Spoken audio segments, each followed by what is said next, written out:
There's no way that you just ate that whole thing like that. Like it was a grape. How else did you eat it? Okay. So,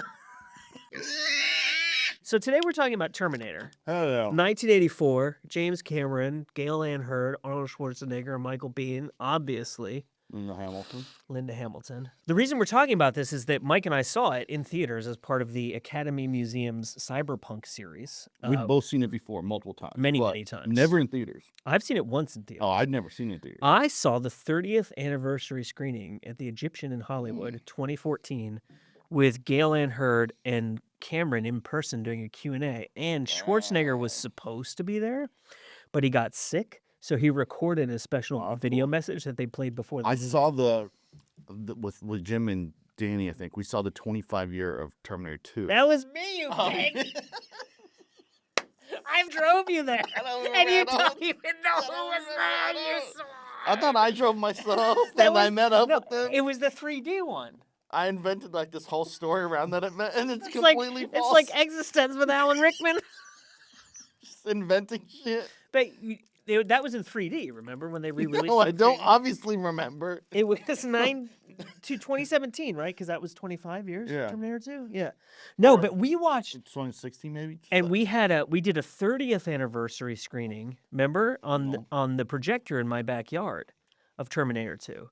And Jack wouldn't stop talking. Oh, and there were subtitles on it too, right? Because Jack insisted on having subtitles. And he wouldn't stop talking. He wants the subtitles so that he can talk nonstop the whole time. So, but this was a Dolby Vision 4K. It looked fucking amazing. My primary... I've seen this movie probably like around 10 times. At least half of those times. I have I'm gonna save this for later. A DVD of this movie that I got for $1. Actually, you were there. I mean, you remember that thrift store in Culver City that has since been demolished across the street from Sony? I got the DVD of Terminator there like 7 years ago, for like $1. And apparently that is the only release on disc that has the original mono audio. Yeah. So it's like a coveted release, which I didn't know at the time. I just bought it because it was $1. And I've watched it maybe like 8. Yeah, damn. No, maybe 6 or 7 times. But Hog. So I mean, we've seen this movie so many times, and presumably people listening to it have seen it a bunch of times. So my thought here was, rather than like just talking about the movie and trying to analyze it and shit like that, we would talk a little bit about the movie. But then I have some pop quizzes for you. Oh boy, that I thought would be fun. And just kind of like the context of the movie, its legacy, if you want to call it that, and also a little bit of Hog biography. I like that. Because this was a big movie for you as a kid, right? Yeah. Tell us about that. So I originally saw this, I think when I was, I want to say 7, 8, something like in that range. Earlier than I should have been watching it. And I didn't know anything about it, and I don't really remember too much about it from that viewing, except towards the end. And again, I'm sure you've all seen Terminator, when all the skin gets melted off and he turns into the metal skeleton thing, and he's chasing them for the ending. That really freaked me out as a kid, and it gave me like nightmares. And I remember going to bed that night. I was like in a bed in a small room, and you can look out and see like our hallway leading to all the other rooms. Oh shit! Did you think he was going to come down? I thought I could swear like every time I heard some weird noise that the Terminator was coming for me with like the skull and everything, and it freaked me out as a kid. It's probably the first scary movie I've seen. Just a whole Snickers bar in your mouth. I was a Milky Way. You saw it on TV, or was it edited or unedited? Can't remember. I'm sure it was edited. It was probably on TNT or TBS or. And then did you watch it more, or did it just stick in your brain from that initial? I don't remember. All I remember is being really freaked out by that moment. I don't think I'd seen a lot of scary movies, and I know Terminator's not really a horror film, but there are scary moments. No, but I mean that's one of the things I want to talk about today is how. Well, we'll get into it, but yeah. But like it really freaked me out. It's very dark. It's a very dark movie, and it's very different from the second one. I saw this one. Well, it's interesting. It's very different in some respects, but in other respects, they're very similar. Like the structures are very similar. There's no way that you just ate that whole thing like that. Like it was a grape. How else did you eat it? Okay, so Yeah. I saw Terminator 2 when it first came out on VHS, so that probably would have been like the end of 91, early 92. So I was like Yeah. 8 or 9. And I became obsessed with it, like obsessed, to the point that I actually wrote Terminator 3 as like a class assignment because I wanted so badly to know what was going to happen next. I didn't want to wait for the movie to come out. Was your Terminator 3 like a direct sequel? Yeah, and it was so much better than the one that eventually came I out. imagine so. And the funny thing is, like, Terminator 3 is not very good, but it's probably the third or fourth best one. probably the fourth best. Yeah. I don't know. I mean, So I liked Salvation, and I haven't seen Dark Fate. well, okay. Here's my thing with Salvation. I agree with you that that's a really good movie. I think of it as this kind of separate thing outside of the. If you're talking about the continuum of like the Arnold, Sarah Connor, like that story, I would probably say 2 and 1 are obviously the top two, and I would kind of put them tied at number 1. Then I would say Dark Fate. Dark Fate is hit or miss. Like a lot of it is really good. Some of it was bad. Is really bad. And so if you say like 100% of the movie, I would say 50% of it's really good. 25% is really bad. Maybe not really bad, but like not great. And then the other 25% is just kind of like meh. Yeah. But it's not. I know this sounds like a terrible thing to say, but like I thought Genesis was so bad. It was bad. I couldn't finish it. It was terrible. I very rarely turn movies off, and I couldn't finish that movie because it's Terminator 1, 2, 3, Salvation, Genesis, and Dark Fate. Yeah. And then there's the Sarah Connor Chronicles. The Chronicles TV show, which I heard is good, but I never watched. Yeah, never seen. And then the recent anime that came out. Which you did watch. Which I did watch, and I actually recorded a review for it. I just never. Where is it? Put it up. I was just pigging, and then I made graphics for it, and then I rewatched it, and I'm like, who is this fat bastard talking about nonsense? People love that. Look at me. I'm a fat bastard who talk about nonsense. I found the anime to be very hit and miss and not great. Was it better than Genesis? Yes. What is worse than Genesis? Movie-wise? Yeah. Nemesis 3. Genesis, I meant. Yeah, Nemesis 3 is, I mean. Nemesis 2 and 3. But the thing that you have to, like, I know you're talking about big budget is like, films. no, but the thing about Nemesis 3 that always, I think, bears mentioning is that it wasn't supposed to exist as a separate movie. Yeah, it's shit from Nemesis 2 that he like strung together as its own movie. For a better comparison, what you're saying is what's worse than Genesis, meaning a big budget, like a movie film. That I think is genuinely fucking terrible, that had like a huge budget and made a shitload of money, was Jurassic World. Yeah, but I got all the way through that and I turned Genesis off. So I would say that's probably better than Genesis. Like, I'm going to get a lot of hate for this. Uh-oh, tell us. The Master, Paul Thomas Anderson. Oh, yeah, but that's not a big budget movie, though, is it? It's like, was that like 50 million? Yeah, but 40 million? like it's a studio movie and all that. Yeah. I hated that movie. Oh, I also hated Inside Llewyn Davis. Oh, my God. What about You People? You People was horrible. Genesis or You People, which one is better? Genesis. Because Genesis is just awful, but there's still Terminators doing stuff, right? You People, it's just like a TV episode. You People has Eddie Murphy. Yeah, wasted. That's a bigger crime. They wasted a really good cast, whereas Terminator Genesis is just like. You think Jonah Hill's a great cast? No, but Eddie Murphy, David Duchovny, Julie Louis-Dreyfus. Yeah, those are all really good actors. Yeah, and Jonah Hill's been in really good movies, so he's not horrible. Genesis was. I don't even remember. As Emilia Clarke, and I don't remember anyone else in it, really. Jason. Is his last name Clarke, too? The guy who's in Zero Dark 30? Oh, he became, Jason. Yeah, and then... He's a good actor. I don't know what he was thinking when he read that script. Well, they probably all just thought... They probably... Terminator movie, money. Like, good Lord. Okay, so, but back to the original Terminator. There were a couple things I wanted to talk about with the original, and then I can give you my pop quizzes and shit. Here's something. How much money did this movie make? See if you can guess. Because I pulled that up. Okay, I think it made... Oh, and budget, worth mentioning. Budget, I think, was $8 million. Budget was 6.4. Okay, so close. And I think it made in the 30s, somewhere like 32 million.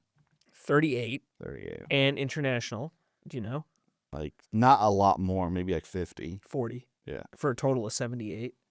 off of 6.4. That's really not good. bad. Yeah. So like that's a really good return. It says so. What I was reading on about this movie today is that people considered it a hit relative to the space that it was working in, which means that it was not like a Christmas or summer release. It's not like a huge blockbuster type of movie. It's not going to make hundreds of millions, but relative to its space in the market and its budget, it was a success, right? Yes. But where it really becomes successful, and I am fascinated by, and I even actually, you may remember this, I did a video about this for the anime channel that I had very briefly before it was just impossible for me to keep up with that.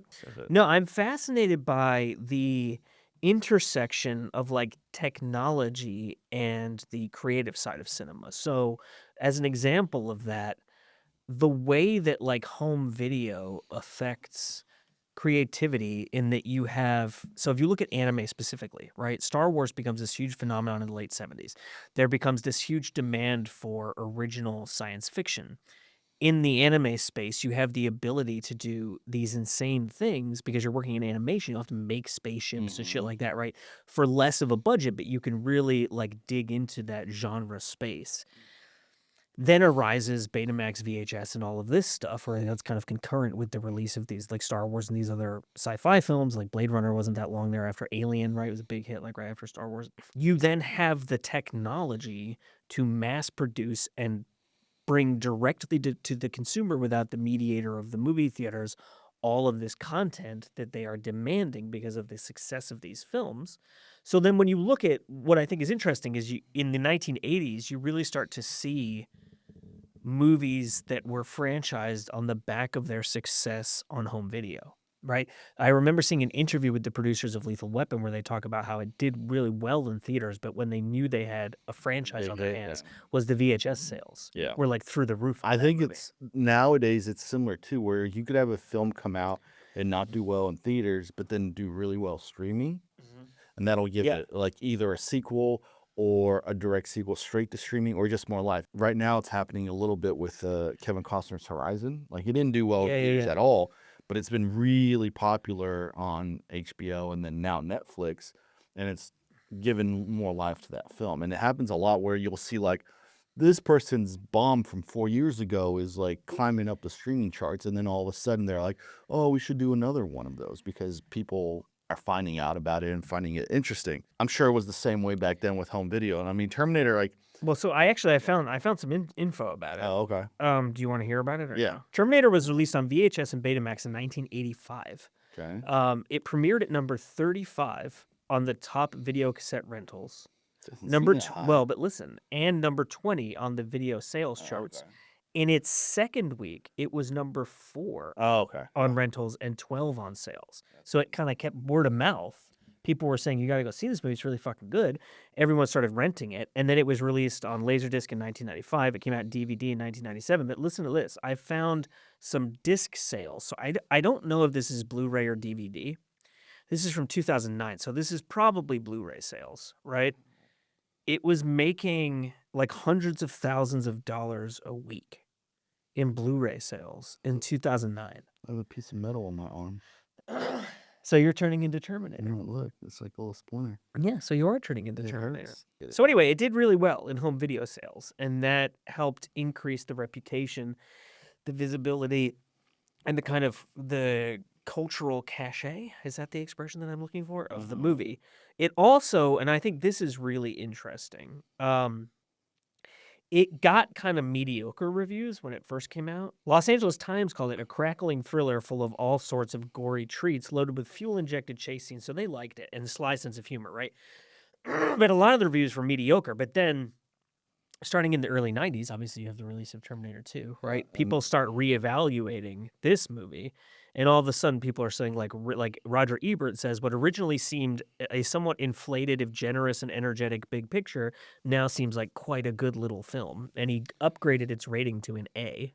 Yeah. Somebody else called it slick, rather nasty, but undeniably compelling. But here's what's interesting. That same person, Hallowell's Film Guide, said it's a comic book adventure, which is like whether or not it's based on a comic book. That's such a condescending thing to say. Nowadays, Because you're yeah. basically like saying it's not worthy of serious consideration. You're basically saying it's a really good movie, but we can't consider it seriously because it has these pulpy kind of elements to it, which I've always hated that way of thinking. I find it to be really pretentious because good filmmaking is good filmmaking, no matter what the movie is about or who's making the movie.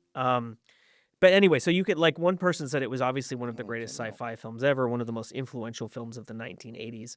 One of the things that I was so impressed by upon this rewatch and other recent rewatch, because I've watched this movie 5 times in the past like 2 years, is the storytelling is so damn good. Like, it's so tight and it's so economical. Like, there's no wasted moments. It moves so quickly. That's what happens when you have a good screenwriter and a good director. Like, they can do that. Literally the only thing, you just burping and farting and saying the most obvious nonsense in the world. You have nothing to say at all. Well, you keep going on. Someone let you go on. No, this is something to talk about. You were talking. No, I'm saying this. We're talking about the storytelling in terms. Oh yeah, give me an example. Fucking swine. Give me an examples. What you talking about? The whole movie, the structure of it, the way the scenes are put together, the sequences, like the pacing of it, like, and I'm not a big fan of flashbacks or cutaways from. But this one did it really well. This one did it really well because it's not often, and when we do see it, it really tells us. Why you laugh? That's what happens when you get a good director on screen. That's literally what you said. That's true. Is that wrong? Am I not speaking facts here? I'm speaking facts here. Daddy spent like 2 weeks prepping and making notes. I know. I just spent like an hour prepping this morning. Chocolate. No, but like what I was saying is like the flashbacks you do, or flash forwards, whatever you want to call them, you do see are really important because they show the world that he's trying to prevent. And it shows him as a character, why he is the way he is. And then as you go on, you find out that he volunteered for the mission because he fell in love with her. And then you start thinking, is that because he just fell in love with her and he volunteered for the mission? Or did John Connor kind of force that to happen because he saw in him the soldier he wanted to go back and pretend, like all that kind of stuff? I'm also not a big fan of time travel stories because inevitably they don't make sense to me.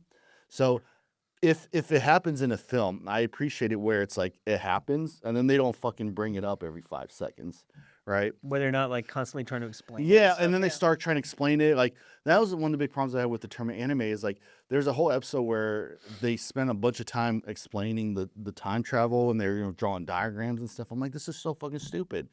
Just do it and fucking go on. But this is what's great about it, right? When they ask Michael Biehn, Kyle Reese in the police station about the specifics of the time travel machine, he's like, I don't know, I didn't build the damn thing. Yeah. But that's almost like the screenwriter saying this is not the fucking point. The point of the movie is the characters, the story, like, the way that this movie is so 80s. And it's like, it reminded me a bit of like Escape from New York with the dystopian city thing and stuff. But it's like so of that era. Yeah. And yet it is this other thing too. And it's a great idea, right? To have a movie set in contemporary LA, 1984, but with this element where you can cut away to the future where this war is happening so that you can have like these hardcore genre sci-fi scenes that are like nothing you've ever seen before that appeal to the average fan. But the vast majority of the movie is rooted in like a contemporary day-to-day existence that the audience can relate to. Mm-hmm. So it's not like Blade Runner, right? Where the whole thing is like cyberpunk future, like it gives you day-to-day life in your contemporary era, but it also gives you this other thing. And you can kind of see how like you can relate to the everyday life of 1984 because, I was born right after that, but people remember that time, right? And so they're seeing in the 80s, 90s, 2000s. Well, and young people now fetishize it, right? And like, technology advancing, right? And so you could see in our day-to-day lives how technology is advancing. And like people do always mention like, when we do a new AI thing or something like that, like, it's going to take over. Like they're bringing that up because they can see it happen in this movie, and they can kind of see us like there's fucking robots and shit like that. We're getting closer and closer to creating like humanoid robots that you can't tell the difference. And like that's what was one of the big things in Terminator 2. They said they were winning the war until they created the T-800, which infiltrated their And you bases and they can't couldn't see, tell. yeah. Right? So like we're getting close to that. So you can kind of relate to everything that's happening in the film. Even though it's a sci-fi, all this stuff is getting like eerily close. I do think this movie does a good job of showing the complexity of people's relationship with machines because, like, for instance, Sarah Connor's roommate is always on her Little her Walkman or whatever they were back then. They've got the answering machine in their apartment that becomes like a plot device in the movie, right? Sarah's got her little scooter that she rides around and stuff like that. There's that scene where Kyle Reese is sleeping in his car and you see the construction vehicles and like so we do see the fact that our lives are completely inextricably intertwined with machines, robots, technology, and a lot of that is benign, but there is a danger in taking it too far. Right.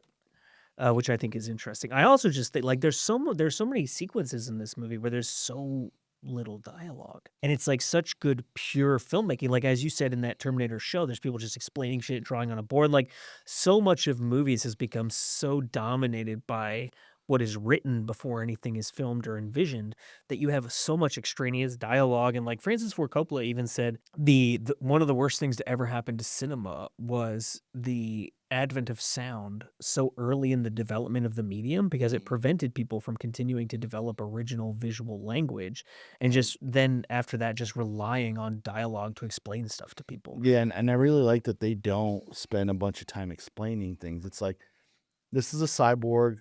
He's a robot covered in human skin, and that's it, right? Because you could sit there and if like you really want to, you could question a lot. It's like, what is powering him? Is it a battery? Is it ever run out? Can fire hurt it? Can it not hurt it? When it's like you could find a lot of different ways. Like when it got blown up in the tractor, why didn't that blow it apart and then the bomb later when Reese puts it in him? Yeah. Like because there's a way bigger explosion with the truck. So like you could ask all these like different questions, start like picking at it, and you can do that in almost every sci-fi movie because it's not stuff exists for us.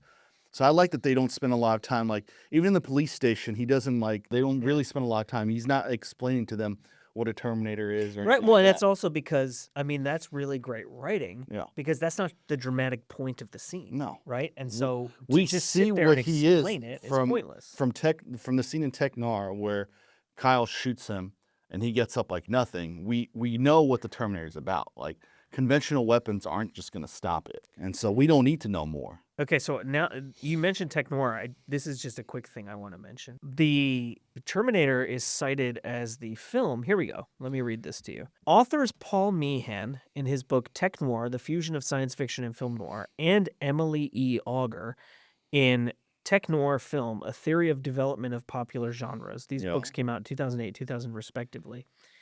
The Terminator belongs to this genre that they've come up with called tech noir, and both of them say that the term and the entire genre itself, the term comes from Terminator, and the two films that kind of started the genre were Blade Runner and Terminator. Blade Runner would be obvious because it's a film noir they're more or less advanced versions of Terminator. But so this is I had never heard of tech noir before because I mean I know the club I'm at the club tech noir on Pico, which is in the Perturbator song, right? Which he samples that dialogue. I think of Terminator and Blade Runner as cyberpunk, and I think of Blade Runner as cyberpunk with film noir elements. But tech noir is a hybrid genre of fiction, particularly in film, combining film noir and science fiction, epitomized by Ridley Scott's Blade Runner and James Cameron's The Terminator. I wonder what other film, like Nemesis, would fit in there probably. Well, let me ask you this: what in your mind? Because a Blade Runner is so obviously noir, right? He's got the fucking trench coat, and depending which voice, there's the voiceover depending on the version. Yeah, but what do you say? So it looks like Minority Report is considered this genre. Brazil, The City of Lost Children, 12 Monkeys, Gattaca, 13th Floor, Brave New World. Oh no, that's indebted to Brave New World. Matrix? No, it's saying Gattaca's. No, Ghost in the Shell is on here. Tron. I would imagine that Matrix would be. Matrix, right? Nemesis should be there. It's just probably not. But Matrix has noir elements with like the way the cops speak and like you could take that jurisdiction, cram it up your ass. That sounds like film noir dialogue. So that's... What was your question? No, I'm just bringing that up because I okay. thought that was interesting. So That's cool. I'd also not heard the term tech noir used as a film's subgenre. yeah. Well, I mean, these books are relatively recent, like past 15 years, that apparently this genre has been coined. There's a really interesting story about, I think his name is William Gibson, right? Who wrote Neuromancer. Mm-hmm. Have you read that book? No. It's fucking But incredible. actually, someone just brought that up that they're either making a movie or a TV show. Oh, are they really? It's an amazing book. And it came out in, I think, 1984, which is obviously the same as Terminator.